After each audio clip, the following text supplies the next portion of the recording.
Hey traders, Jeff Yates coming back to you from Full Throttle Traders. Today I want to take a few minutes and walk you through some information about credit spreads. I'm going to walk you through the 9 reasons why you probably should be trading credit spreads. But when I'm done with that, after just a couple of minutes, I'm going to share with you the trades that we took today. But I'm also going to lay out why we're being very careful. We've lowered our risk substantially in here. I'm going to talk about why. There's 3 major critical things that are showing up right now in credit spreads. If you're not familiar with that, pay attention to the next part here when I'm done, and you'll learn when you need to modify that risk or maybe even take a few days off of credit spreads. Hang with me for just a minute. We'll get started. All right, so 9 reasons to trade credit spreads. The thing I want to start with, though, is what I like about credit spreads is that you don't have to be right, but you get paid all the money. When you think about trading directionally in a direction up or down, you're only going to get paid based on the distance of the direction. If it goes here, you make a good amount of money. If it goes from here to here, you make less but profitable. And if you go sideways, you make no money, commission generating. If you go down, you certainly lose money.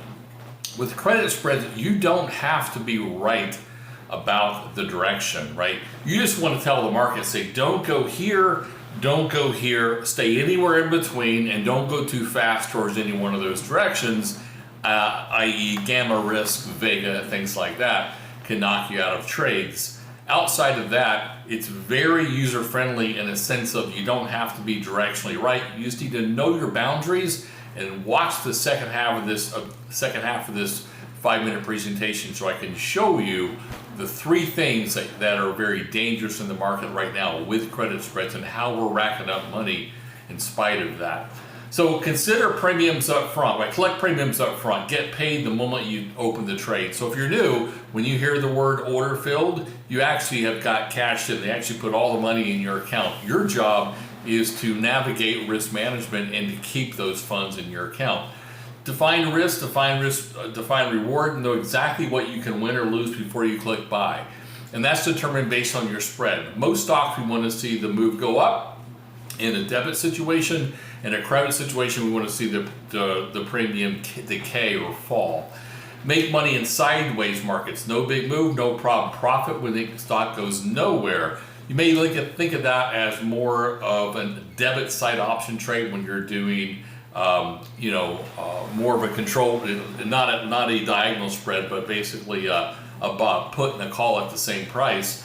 And that process, that definition of that is, I've lost what that is called here, but I'll think about it in a second. Anyway, so you want to make money in sideways markets. So if your market's going up a little bit, down a little bit, you can make money. You can do this on the intraday basis on the 0DTE. We entered our trade here after 1:30 in the afternoon, and we made several $100s on this one trade, but we didn't actually partake until the market defined itself a little bit later. But I'm going to show you that exact trade. Hang tight. Time is on your side. Let theta decay work for you instead of against you. Theta and options work against you based on expirations, but when you flip the coin a little bit and you're on the credit side, the theta, that time, is not working against you, it's actually profiting you. So where the debit side is taking a premium out of an option, you as a credit seller, a put spread buyer shorting a put spread or something like that, you actually are taking in that negative that other people are experiencing, and you're actually capitalizing on that. So really cool system. Lower capital, you don't need a lot. You need probably $1,000 in your account. Ideally, based on trading the SPY, the SPX, you want to have a little bit more for cushion. But if you're trading the SPY, and by the way, there are tax benefits. I'm not a tax attorney or a tax accountant, but there's a 1256 form that your accountant will put out, and actually in Interactive Brokers, they send that to you, and most of your brokers as well. And it shows you the money earned through the 1256 SPX on that. So there are some tax advantages for creating the credit spreads on the SPX specifically. Talk to your accountant about that for more details. Profit even if you're slightly wrong. What I love about that is kind of what I said earlier. you actually can determine where you just don't want the market to go in any speed or any fashion. And when it doesn't go there or there, you make money, and you make the same money. Whereas, like I said before, you don't have to go a certain amount. You'll make 100% over here or 100% if it's down. It's just, you kind of pick your poison on that. Perfect for high probability setups. We have somewhere between a 70 and 90% batting average on this. Occasionally you'll streak below that. For the most part, that's pretty much where you run. Stack the odds in your favor. Stress less. Trade with calm confidence, knowing your risk is capped. We have a risk in there. You do want to also make sure, there's one caveat to that I want to share with you. I've got to share this with you. I've talked to the CBOE on this, and they're professionals of one specific thing that has to do with stop losses on the credit spreads. You want to hear that, so hang tight for a few minutes. Professional strategies, retail access. Professional strategies, professionals use this long before we did as a hedging strategy. Retail access used by hedge funds, now it's in your hands. These weren't always available. Number one, we're not dealing with 3-month or 1-month options. We're dealing with 0 DTE options, or maybe even 7-day trade options. But things that we can do now just were not available to us years ago. So hang tight. I'm going to bring up the scoreboard today and kind of show you how we traded the SPX and go through a few of those things I mentioned to you earlier. Hang tight.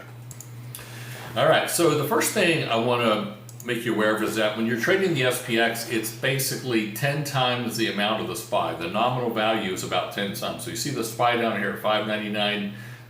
The SPX doesn't trade obviously in pre-post market, so that's about 59.93. So you can see you're right around there. It runs it almost exactly 10 times the amount that the SPY does, right? So I use the SPY because I can see the chart a little bit cleaner. I don't get so many tails in that. So I use the SPY. And today we were focused on where the top was in the market. If you look back in here, I've been talking about this lately, we gapped up over a red bar. So there was some probably early short covering that showed up in the market. The market zoomed higher quickly. We were at not an all-time high, but a more recent high. Lots of supply to the left over here, as you can see, the supply zone, but we're dealing with it. We've had a large high level trajectory here in the bottom part of the trend line, and again, at some point you just can't hold up in there. We are now finally beneath that trend line, but we've been able to stay above the 8-period moving average, except for 2 times in the last 60 days. Notice that we're holding right here at the dotted line. That's the 8-period exponential moving average. Today we took out another high, finished up as a doji. What is a doji? More of a kind of indecision type bar, right? But to make that play, you really had to kind of watch this on the daily chart, 65-minute chart, and also the 5 or 2-minute chart. You can see the market took off right in here, a high, took out the low later, took out the high later, right? Where we entered the trade was where? We want to see how it handled the wide range bar supply area. It came right back here. This red bar right here is wide range bars. Anytime you have a wide range bar, negative or positive, either supply is at top if it's negative, demand is at bottom. So prices will get felt here. As a matter of fact, look how well it dealt with supply. All that was doing was transferring the supply from here off the market. So we could have entered there. We waited a little bit longer as we approached the high of the day, thinking that the market just screamed higher from 1 o'clock forward at 596.86 all the way up to back to $600 and a half, a little more than that. And we were watching this move down here. And so we took a credit spread of 65.25 with a 10Y by 65.35 for $1. One thing about that, I'll show you how that worked out. One thing about that is that I mentioned to the room participants today, I said, make sure you pause your order until you get within a dime of entry. Why is that important? Because that bar, that bar, that bar, and that bar, 4 times today, the market would come through this area, even at VWAP, right in here. Right? I was originally going to look for that as an opportunity here. Once the market went through it, look at it. Market held at VWAP, looked like a great place to turn down. At the open line, support, double top at VWAP, supply just ahead. And this bar came all of a sudden, 598.95. As a matter of fact, this bar was 598.80, and we were at 599. 598.98. So basically a dollar move with just a couple of minutes, or really probably a less than a minute. Most of that move happened here, right? That's a dollar move from here. So within probably 5 seconds, it moved up $1. that will yank you out of a credit spread, because the premium, the options look at that new pricing instantaneously as where it is, where the market is, and instantly those option prices jump around and it gets spready, it widens in there. So if you do get stopped, you get stopped with slippage on there. One key thing, and I mentioned this about the at CBOE, when I had my talk with them, my discussion, they said occasionally they will have your take a stop out of your setup. In other words, you put a stop in, you think you're good to go. If the market's running fast, maybe a high VIX, they will absolutely release your stop loss. Now that sounds weird and like, how could they do that? The fact is, it's happened to me. They released my stop at one point years ago. I've learned how to address that now, to where it was running too fast and they took it out. And the reality was, I don't care what I get for slippage, I want out of that stop. And the way that I've been able to counter that is that I use a stop limit. I open up that spread a little wider in there, to where they won't do the stop limits, they just take the stops out. It just falls within a range, right? Because you're saying it's okay to stop you here. They won't have any backlash on a stop that has 60-cent slippage, because you've given it the range and the stop limit. They will allow for that. So one thing in this market especially, you may want to consider using stop limits on your stops, because this is a type of market when it runs fast, all of a sudden your stops will disappear. If these bars shoot up very quickly, like it's been happening for the last 30 to 45 days, it's possible the conditions are right for them to release a stop. If it keeps going another buck or two, your stop that you thought for sure that you had put in there, it's no longer there. You wonder what just happened here. They release your stop. Again, I don't know how that's legal. The fact is that's what they do, and I've learned to overcome that.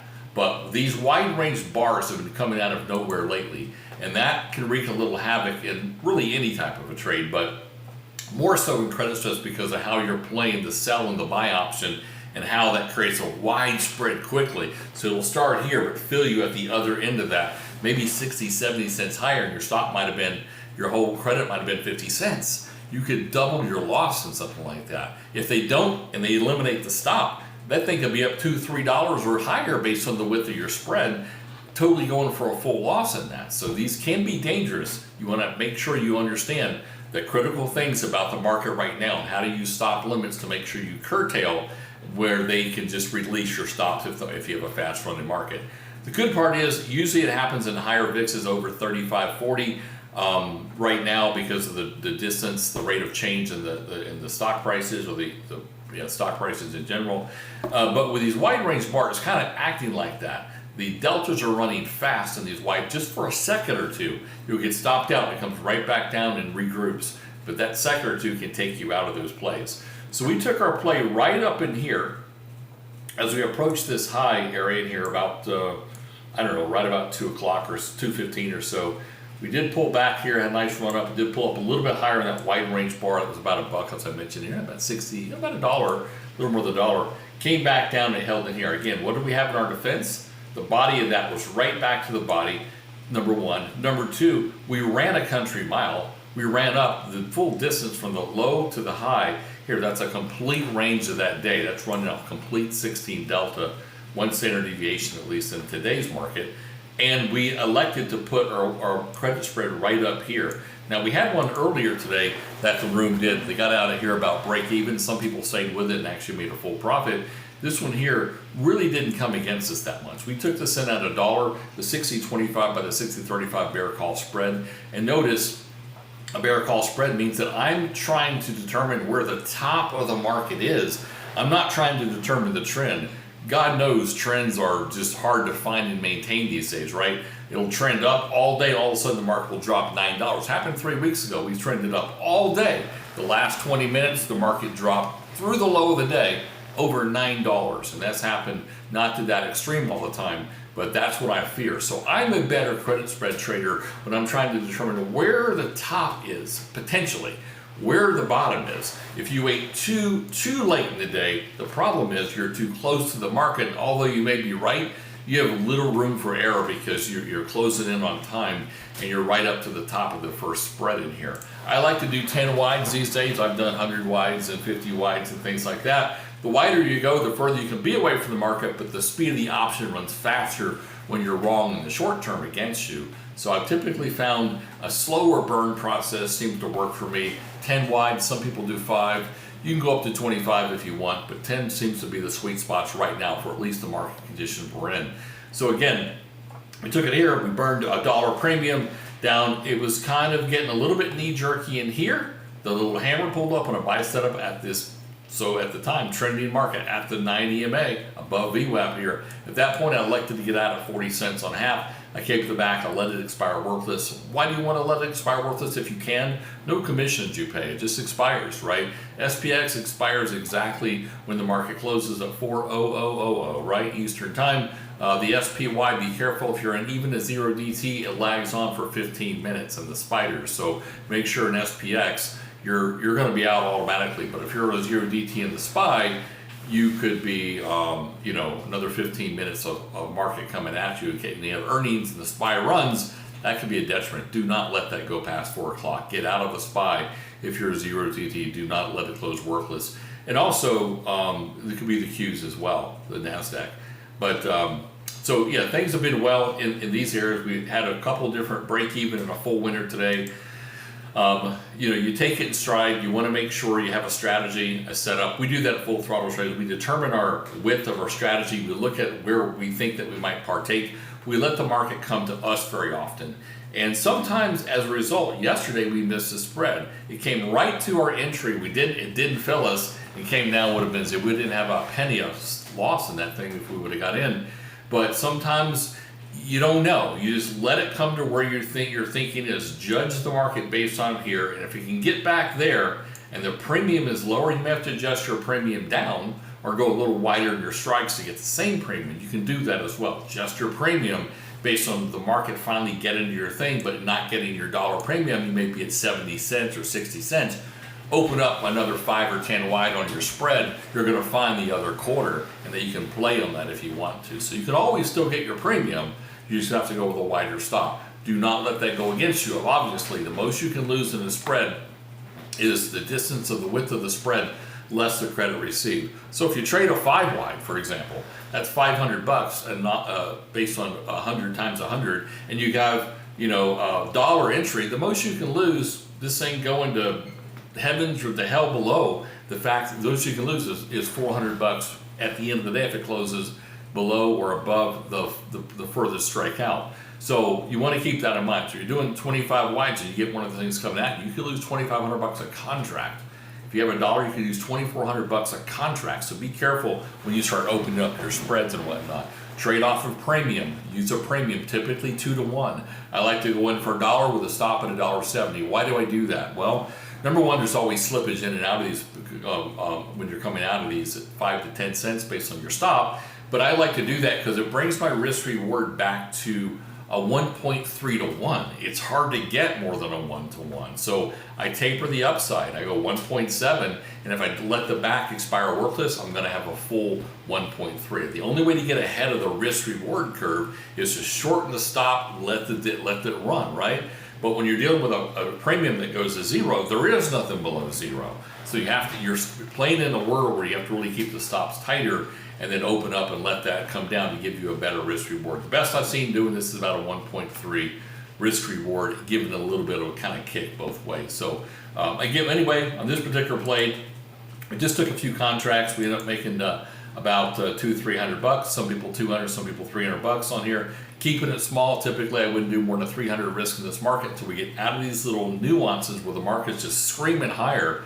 I would stay lower on these type of trades and until we start to see that pretty much across the board go away. We're seeing weird stuff happen. They're throwing trades in there and buying and selling these stocks just out of nowhere. They're jumping $1 to $2, almost the range of the day in some cases within seconds. When you keep seeing that, stay away from spreads, go lighter, go tighter, and go further out so you can kind of get away from all that stuff. If we would have done our spread right here, these were sure stopped by waiting on this area here. This actually wasn't a bad place to do it, but then this thing came here.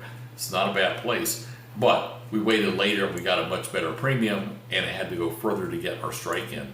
Also be mindful, are you trading above or below the 9 EMA? That's the white line in here. Typically, when it starts to go below, it goes below, it stays there. One little shot up and back down. So ask yourself, the problem is sometimes in a trending market, you don't start trading below until it's late in the day. This would have never worked using that concept because you would have gotten in at 330 unless you took a 10-cent entry with a dollar stop. Then your risk reward is negative 10 to 1 on that. So this actually had to time the high of the day to from a full run of the day of low to high and put that's going to cap the market up here as opposed to waiting for this transition. Had this transition happened in here, I'd have been all over the play once it crossed the 9, even the 5. And typically, notice how it works to stay on the 5-minute chart above the white line. It barely closes, but when it closes twice below the 9-minute EMA, we use this in our risk management and our day trading as well. You can pretty much have higher odds that it's going to be going down some here. But again, in spread plays, it can be too late for you to take advantage of that. So I hope this helps. A little bit lengthy here, but I want you to pay attention to that. Rewatch this video. Come into Full Throttle Traders, take the free trial, come to our mentorship that we do every Tuesday and Thursday for free, and just listen in to some of the comments. Ask your questions. We'll go through a variety of different setups and understandings of this and talk you through those concepts to make this a lot more, you're ready for these type plays as they come to you. So thanks again. We look forward to see you at our room, fullthrottletraders.com. Click the link in the description for a free trial. See you in the room. Have a good weekend.